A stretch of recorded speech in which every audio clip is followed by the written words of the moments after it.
আমরা আলহামদুলিল্লাহ আজকে আমাদের আজকের বৈঠক আমরা পবিত্র কোরআন থেকে তেলাওয়াতের মাধ্যমে আজকের বৈঠক উদ্বোধন করতে চাই।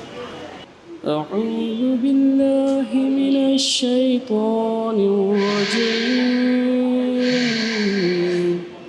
بسم الله الرحمن الرحيم الله لا إله إلا هو الحي القيوم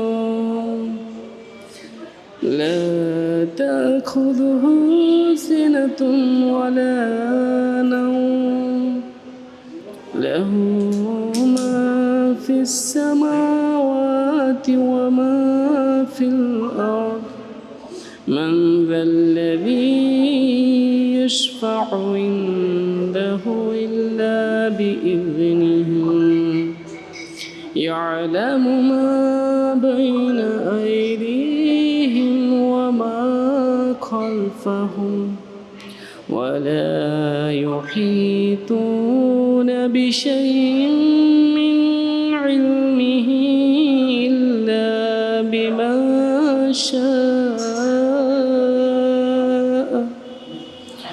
وسع كرسيه السماوات والأرض ولا يؤوده حفظهما وهو العلي العظيم صدق الله العلي العظيم প্রত্যেকটা বৈঠকের উদ্দেশ্য থাকে। আজকের বৈঠকের উদ্দেশ্য কি, এই প্রতিষ্ঠানের কি উদ্দেশ্য সেটা সম্বন্ধে আমরা জানবো।